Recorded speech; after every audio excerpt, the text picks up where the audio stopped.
കാസർഗോഡ് ജില്ലാ taxi and light motor vehicle union വാർഷിക സമ്മേളനം മാവുങ്കാലിൽ സമാപിച്ചു. ടാക്സി മേഖലയിലെ പ്രതിസന്ധി പരിഹരിക്കണമെന്ന് യോഗം പ്രമേയമായി സർക്കാരിനോട് ആവശ്യപ്പെട്ടു.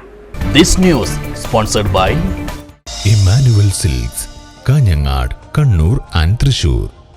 മാവുങ്കാലിലെ ഉദയ ക്ലബ്ബ് ഹാളിലാണ് ഇത്തവണ taxi and light motor vehicles union Kasaragod ജില്ലാതല വാർഷിക യോഗം ചേർന്നത്. യൂണിയൻ ജില്ലാ പ്രസിഡന്റ് സുനിൽ വാഴക്കോടിന്റെ അധ്യക്ഷതയിൽ BMS ജില്ലാ സെക്രട്ടറി KV ബാബു യോഗം ഉദ്ഘാടനം ചെയ്തു. ഒരു കാലത്ത് നമുക്കറിയാം 1975 കാലഘട്ടം കഴിഞ്ഞതിന് ശേഷം മോട്ടോർ രംഗത്തും വീട് രംഗത്തും നമ്മുടെ പ്രവർത്തനം സജീവമായി ഉണ്ടായിരുന്നതാണ്.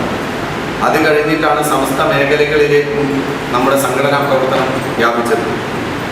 ഇന്ന് നമ്മളെ സംബന്ധിച്ചിടത്തോളം നമുക്കറിയാം ഭാരതീയ മസ്ദൂർ സംഘം എന്ന് പറയുന്ന തൊഴിലാളി സംഘടന അതിൻ്റെ 70-ാം വർഷം ആഘോഷിക്കുകയാണ്.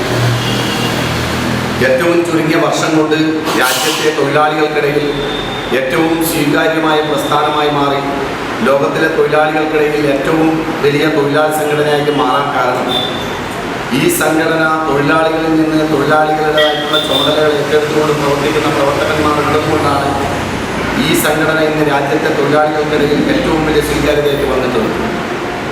RSS ജില്ലാ കാര്യകാരി സദസ്സൻ Sreejith Meengoth, BMS Ajanur panchayat committee president Girish Kattukulangara എന്നിവർ ആശംസകൾ നേർന്നു.